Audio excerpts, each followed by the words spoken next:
More music. Better mental health. Only on IPL Radio. All right, and we're back. I've got to remember to sit close to these microphones and stuff. You're listening to The Late Show, and we got Breno Joe from The Heavy Shift in for a bit of a chat. How you doing, Breno? Very well, thank you, mate. It is very weird being on this side of it.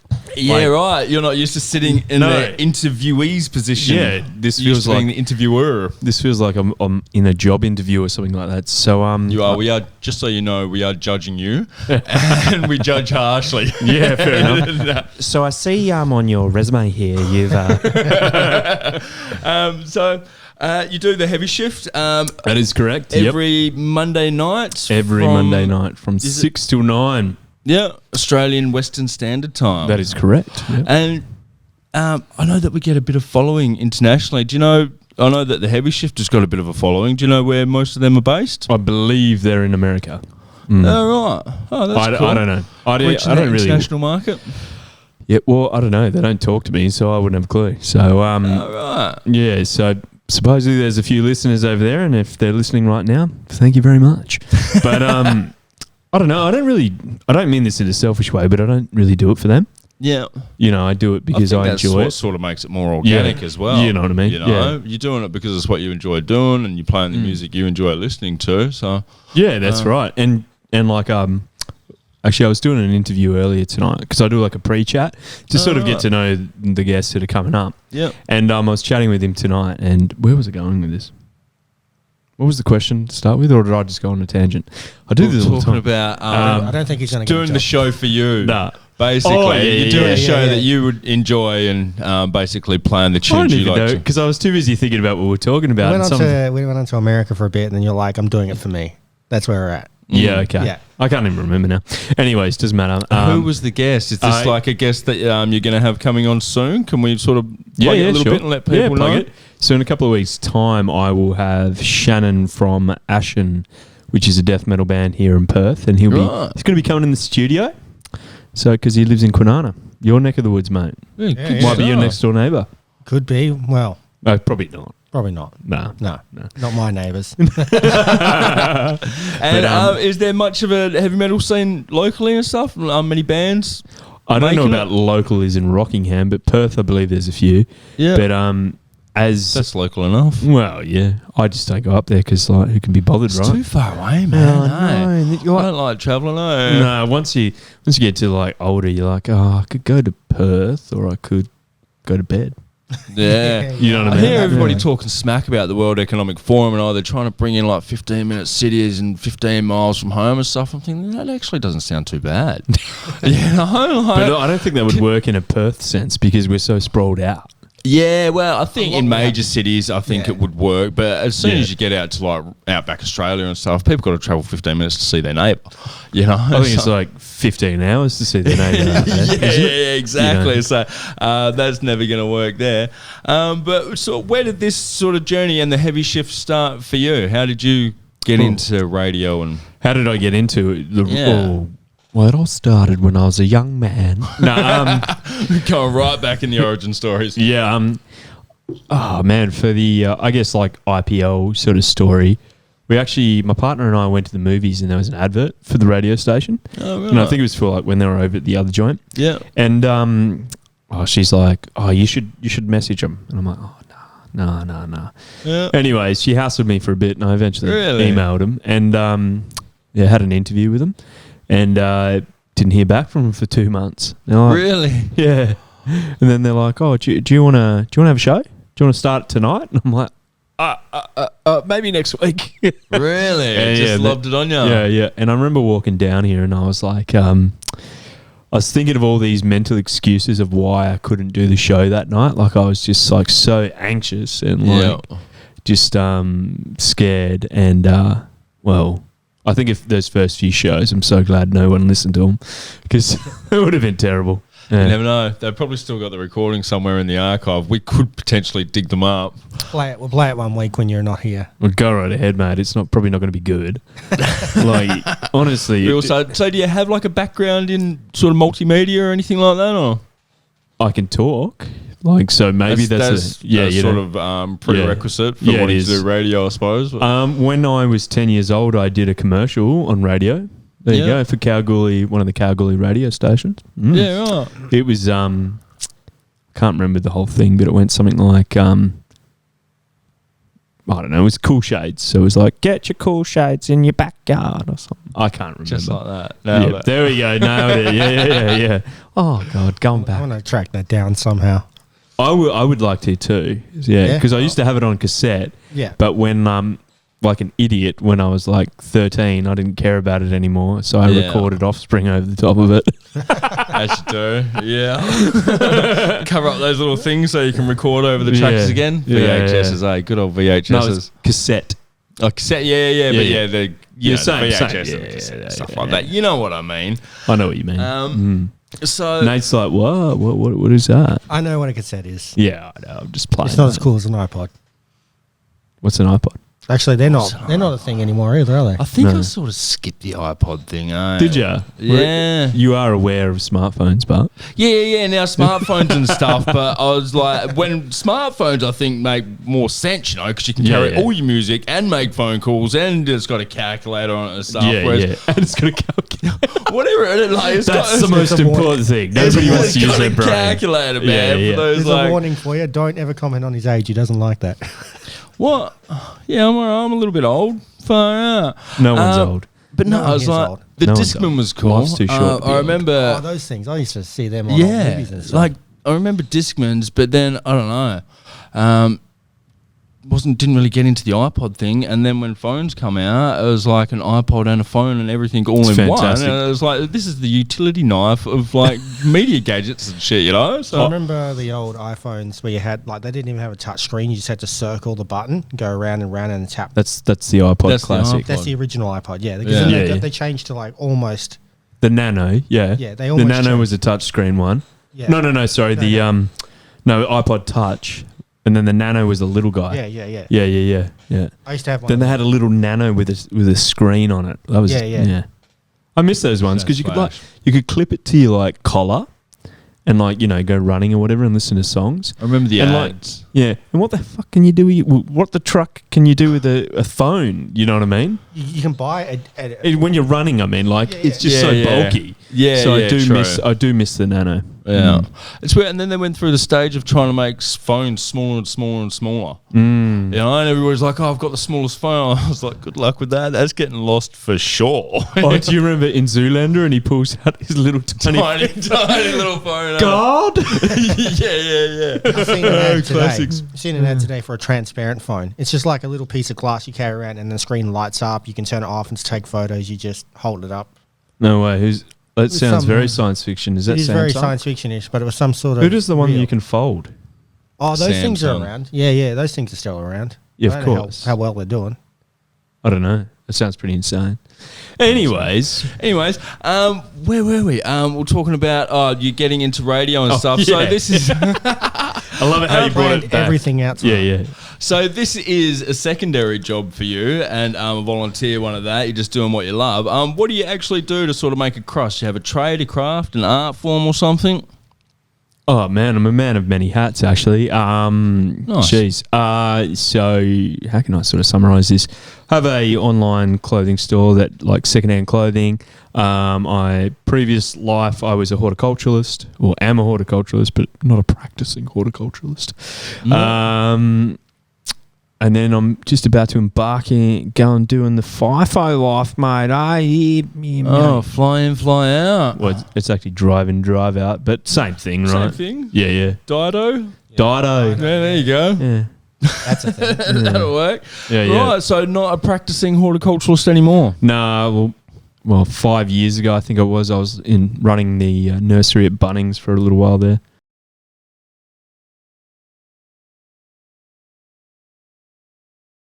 Right. Yeah, and were you a horticulturalist before you went there, or was that something you learnt for that? Yeah. I was. I did my apprenticeship for City of Rockingham. Yeah. Right. Yeah, did 4 years there, and then jumped around different places and did different things in between, and that came full circle. And what do you do when you're a horticulturalist for the City of Rockingham? Is that just like looking after all at the time? It was as little as I could possibly do. Right. Yeah. But I guess like it's just garden maintenance, man. Really, you know just what I mean? Around the city and stuff. Yeah, and planting and stuff like that. Yeah. Actually, garden maintenance I think is pretty good, but the actual like going deep into horticulture, I think you have to be a bit of a nerd because you have to like retain like what's going to be the best over here during this time of the year. Yeah, and I'm definitely not that kind of person. There's a lot of science involved in all that exactly, stuff. Yeah, right. And the online clothing business. Yeah, so that's just my addiction to t-shirts. Right. I've just turned into trying to make money out of it. Yeah, and so Nate is wearing, and you've also brought me in a shirt. You make your own with your logos for anybody that does ever catch this on YouTube. You can see that. Yeah. Nate is modelling some of the heavy shift wear now, the apparel. This is the winter range. The winter range. Yeah. So and you do this old school styles, sort of screen printing shirts, yeah? Yeah. So I volley at an op shop to get t-shirts, and so some of these t-shirts are the ones like no one's going to buy them. So rather than them going to the tip, I grab them, wash them, and screen print them up with the Heavy Shift logos on them and give them away. Yeah, sick. So yeah. So I've had multiple compliments on my Heavy Shift shirts. Recycle and reuse. That's cool, that's man. it. Yeah. So that's my mentality with it. Is because I feel like like if it's not something somebody wants to care or appreciate it about, it's going to go in the tip. So I hope that whoever I give it to is just going to wear it till it literally falls off of them. Yeah, and then they can wash their car with it. So then, go in the old rag. So then it gets like a third life, right? Yeah. I'll just take those off. Right? Yeah, getting a little bit hot under the Yeah. And they're not really doing a great deal. I can hear what's happening in the room already. So that's it. I like to hear my voice because then I can adjust There's the not much level. coming through, so mine must be turned down anyway. Yeah, it's probably a good thing. Or you're not close enough to the microphone. Oh, it's fine. I probably didn't have it plugged in. That's what happens when you leave me to take care of the tech side of things. That's why he has one job and he didn't even do it properly. I did do it right. Came in and connected everything up. Yeah, fair enough. And so you say online shop. Is this something people can find and order shirts and stuff like that? It's called Mr. Joe's.original on Instagram, and you can get to the website there and buy expensive secondhand t-shirts. Nice. Yeah. And is it all your designs? Do you take requests and stuff, or? No, it's actually on the shop. It's just probably rare shirts and stuff like that. Yeah. But this sort of stuff I just do for fun with stuff that I get enjoy. Like I love drawing, so I drew that whole thing. And how do you turn it from a drawing into something that you can sort of screen print? So I draw it on the iPad, send it off to a guy in Perth. Right. And he does all the it's called like the photo emulsion part of screen printing. Yeah, it's a bit messy, so I just pay someone else to do it, and then get the screen, and then do the screen printing at home. So it's time consuming because each one of them is like a single pulled like thing. So I pull each letter is a single pull. Oh no. So each one of them is yeah. So that's not like one pull. Yeah. So which would make it different sizes. Does that mean just ordering them in different sizes? So those two I think are side by side on the same screen, but the back print's on a different screen. So right. So yeah. Anyways, that's I could nerd out about t-shirts and designs all night, but you actually have a running competition. Is that right? Is that still going? Yeah, well, it's to get me to 2K followers on the Mr. Joe's store, and I will I'll draw out and got a rare Star Trek pack to give away. Right. Yeah, thanks I totally forgot about that. Some cards and stuff as well. Yeah, some collector's cards. There's a hat and there's a t-shirt. Yeah. Yeah, right. Yeah. So are you a Star Trek fan? Is that? Do you know what? Like, I had a guest on the show on the Heavy Shift, and I had him on the show. He was coming in. Sorry, this story I'm going to try and summarise. Yeah, and, you're all right. Take your time. We've got hours to fill. Anyways, so I put him up in the story that was going to be on, and this chick messages back, Trek metal. And I'm like, Star Trek metal. Okay, yeah, that's what I assumed. Yeah. So I asked him, I was correct. Anyways, and I said, where do I start with Star Trek? And he goes, just start watching it. So I have. So am I a fan? It's all right. Like, it's a bit cheesy, but it's something you've continued with. Yes. Right. It's just because it's got like so long, right? Like you can just put it on, like, and you don't, it's just going to keep on going. Yeah. Oh, they're still making more. You'd struggle to catch up with everything they've made. The amount of series stuff. And what did you start with? Star Trek Next Generation, because Patrick Stewart, right? Yeah. Yeah. Legend. Picard. Yeah. Picard. Yeah. And he's just come back for the news. So I want to finish this one so I can watch his new one. So you're staying away from the new one until you've caught up with all his back catalogue. Which is probably going to be way better. Yeah. Than, like the new one's probably going to be really good. Yeah. And the old one's probably going to be a bit cheesy. It's not as bad, it's just cheese. Yeah, I know, but I think I don't know, that's what some of the diehard fans love and stuff, is the old the cheese of the old school Star Trek, so 100%. Are you into any of that?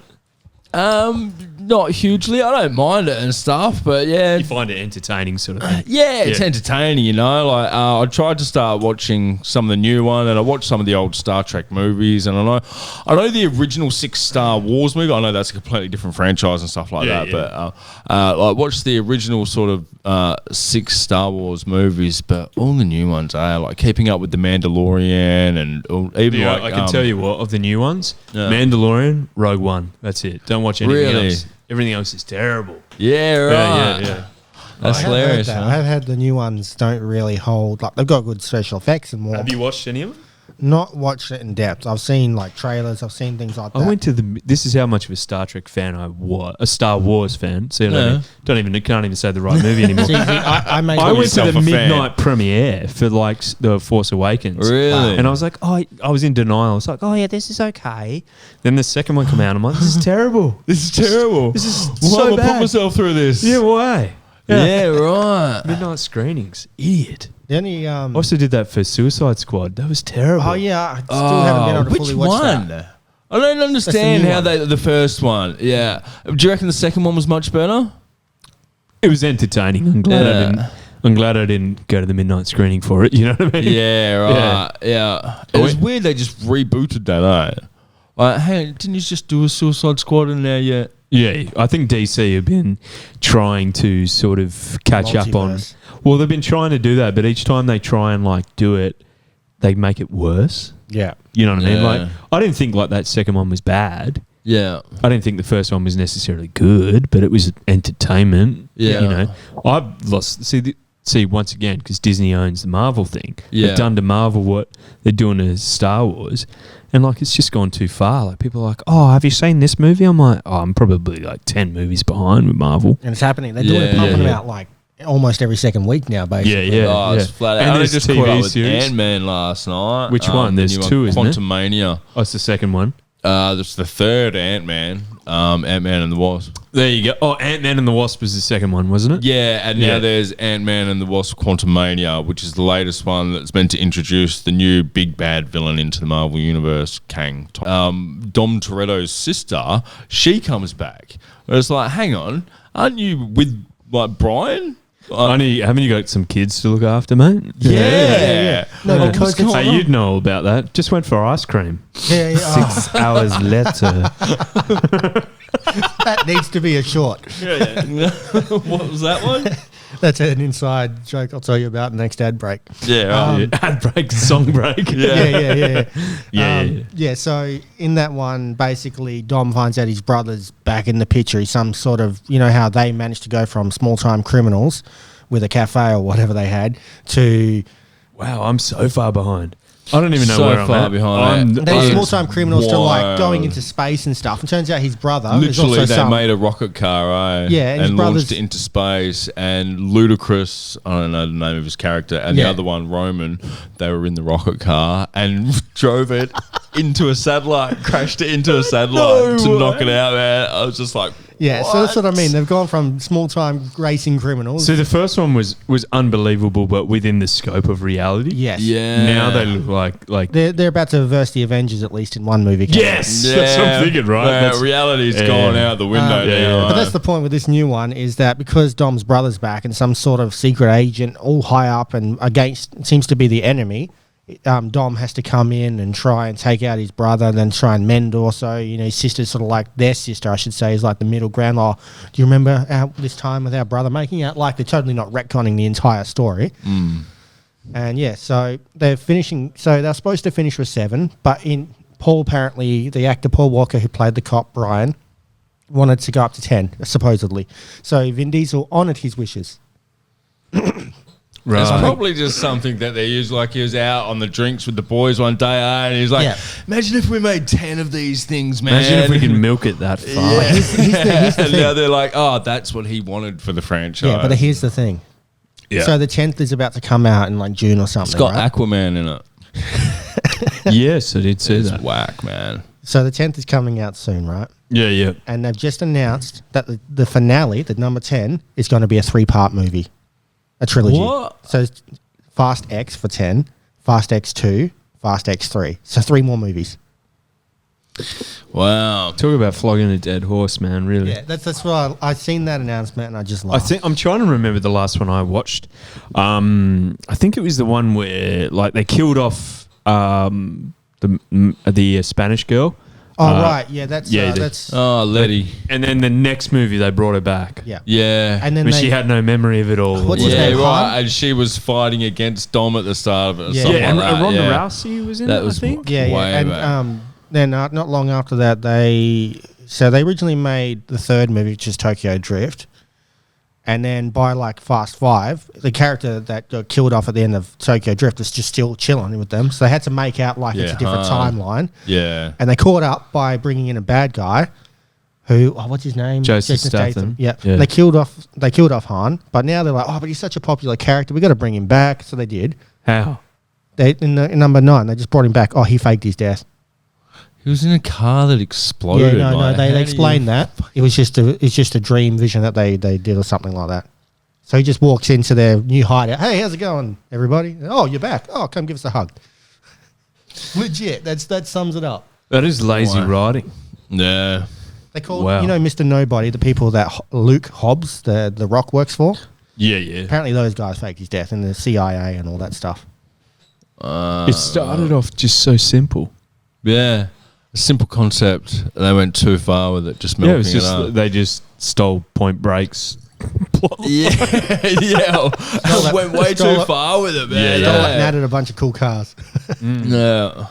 Little Bow Wow was in Tokyo Drift. Do they bring him back? Oh, they're just remember what character he everybody's played, been in yeah. those movies now, man. Obviously, Jason Statham, The Rock, Kurt Russell. Kurt Russell was in it. Yeah.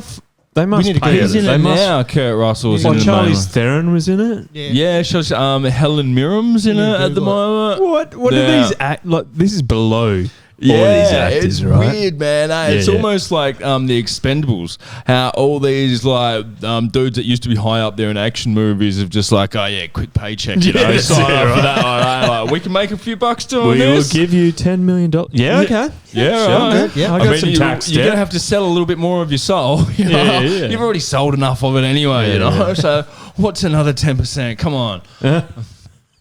Yeah, it's wild, man. Your movies aren't good anymore. No. I don't know. No, it's I hard think to they find a need good to- one.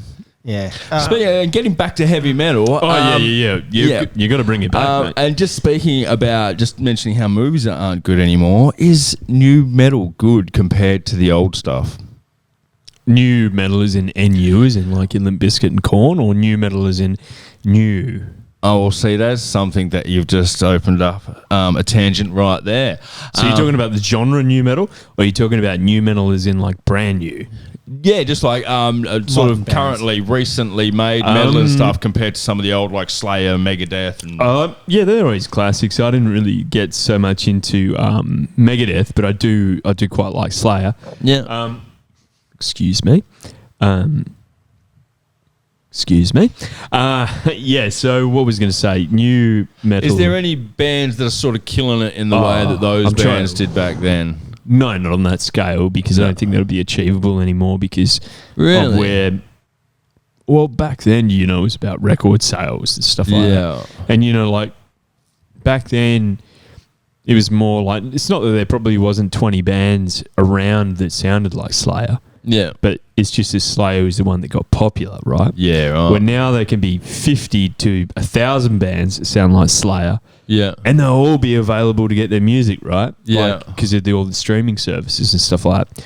So really, in a way, like to stand out, they have to be somewhat different or be the best of what they're doing, or even have just really market themselves correctly. And to answer your question, yeah, there's heaps of new bands that are doing things, but is it worth me sort of investing my time in? Yeah, sometimes it is. Yeah. But then sometimes it's just, you've heard it before. Yeah. And I'm probably really not answering your question at all. I'm trying to bring it. Basically, I was just asking if there's still bands that are sort of stepping up and bringing decent quality music the way the old school bands did. And I suppose, like you're saying, with the streaming that is available now with the internet, and obviously that it's easier for a band to get out there, but it also means that there's a million bands out there, and they sort of get lost in the sea of it all. It oversaturates it. You know what I mean? And because you can just record an album on your phone. Yeah. It's not going to maybe sound that good, but maybe you could. I don't know, if you can do it at home, right? You can just buy a laptop and start recording. Yeah. Where back then they used to have money to get into a studio, and studio costs like needed backing and stuff. Yeah, studio could have cost up to like $100,000 for like whatever. Is there much of that here in WA? Guys that are sort of running studios for people to hire and to sort of get that good sound quality in a studio? I think there is, but I think lots of them just do it. Honestly, just get their own stuff and then they send it off to get mastered. Just go to JB Hi-Fi, get a few bits and record an album and upload it. You'd be surprised, mate. Like, it's amazing what they can do now. And lots of the drums are digital too. Yeah. So like, they don't even drum packs and everything. Yeah. So like so like what you're hearing is like synthetic drums or whatever you want to call it. But then obviously like they've got a drummer to play live. Yeah. But some guys don't even have a drummer. They might be like a 2-man band and they just guitar, bass, and a drum machine. Yeah, exactly, man. Far out. Yeah. What about I don't know if you consider Foo Fighters as heavy enough, but they're dropping new music again. So is this like post Taylor? Yes. Yeah, they've just released 2 songs. I know they dropped another one either yesterday or today. They dropped the first song a couple of weeks ago. It was called Rescued, and it was apparently sort of revolved around Taylor's death and stuff, but they haven't announced who the drummer was. So everybody's, of course, saying it's some Dave. Drums. Hey? Oh, it would be Dave, right? It'd have to be Dave, but why wouldn't they just come out and say it's Dave? Maybe I actually, honestly, how I would have handled that, I would have done the world tour that they had lined up, right? Yeah. With, the session drummers or guest drummers that they were doing. Yeah. And then called it. You know what I mean? Just wrapped up that world tour and then called it a day on Foo Fighters. Yeah. Yeah. I don't think they can. I mean, to be fair, they were Foo Fighters apparently before Taylor Hawkins, and he... Yeah, they were. You had a different drummer before him. Yeah. And then he quit because he couldn't handle, like, the anxiety of sort of playing, like, live. Really? I think it was that. And I think there was even a drummer before Taylor. Yeah, and Dave did all the instruments when he first came up with the concept. The first album is all Dave. Yeah. And answer your question, I don't mind the Foo Fighters. Like, they're a bit of a dad band, as in like their hits. You meet someone and they're so they don't really fit the sort of heavy metal genre. When you're just talking about sort of genres before, like new metal. They'd be like they're more like rock, or they'd be rock. But like, I'm not saying like there's some really good songs in there, and even some of their hits are good songs. But what I went through a phase of disliking them, and it was just because you'd like go to someone, what's your favourite band? And they'd be like, oh yeah, Foo Fighters, and they'd only mention like the hits. Yeah. They don't go deep into their albums and you stuff. know what I mean? And that's where like you can sort of become part of the hate crowd because you just get sick of everyone. What happened to Nickelback? Nickelback were probably pretty bad from the beginning anyways, mate. I was going to mention them and see like if they even classify in any of the rock genres. Well, do you know what? When this is how you pop remind rock? me. Yeah. Knob rock. Knob rock. Yeah, there you go. There's a new genre for him right there. Knob rock. Because I think it's just him. Chad's just cringe. Yeah. He's just playing into the pop genre now to stay relevant. But I heard he's hung like a horse, so maybe that's why he's still around. Really? That's how we got there. The casting couch. Poor little Avril Lavigne. Slept with the right producers. And Avril, yeah. he Are was they married still to a her. thing? No, they're not. No. Oh, right. I don't know. Maybe he had all the tools but didn't know how to use them. Some people are gifted, right? Yeah. Anyways, let's not talk about Chad's Anyway. Chad sausages. New rock and stuff. You're saying what, like Limp Bizkit and Korn and stuff like that? Were they like new rock? That's new metal. Yeah. New metal. Like, so anything that's sort of like, your early Linkin Park, they went to like sort of pop radio sort of stuff. Yeah, right. But when they started doing edits with Jay-Z and stuff. Oh, actually, that album I didn't mind. It was actually not bad. Yeah, what was that one? That is, oh God. Why is this slipping me? The cover's in my head. It's probably just called Linkin have Park. that on here somewhere. Yeah, it's probably just Linkin Park and Jay-Z. That's probably what it's called. Yeah. But I didn't mind that. I think that was the album when I checked out. Yeah, right. right. I I didn't mind. can't remember making much after They're that. releasing they new did stuff look- too, aren't they? I think the other guy, They have released a few the new sort of things. hip hop side to that Chester's little still- duet, he went off and did his own thing for a little bit. Yeah, Yeah. Fort Minor. Yeah. Yeah, that's so the one. he's releasing new stuff, but they've included past recordings, I think, of So Chester. what they've done, sort of just doing what bands do. They flog a dead horse, right? And so like they're digging up like demos and like cleaning them up and releasing them. So that what you were talking about? Yeah. So I've heard. I was like, this is a new song, but this is impossible. Yeah. So hey, just little samples and stuff of little demos that they've done back in the day, and they'll bands can have like a whole song completed. but But then, like, let's say they might have a record, it just doesn't make the cut. On it doesn't make the cut. Like the record label kicks, like this is back in the era of what you were talking about. Like that was still in the era of like, I think they were with Warner Brothers. Remember, like when you used to get actual interesting like CD covers and stuff like that. Oh mate, like And they the were illustrations on them and Yeah, stuff yeah. like that. And And you now get it's signed. just all online.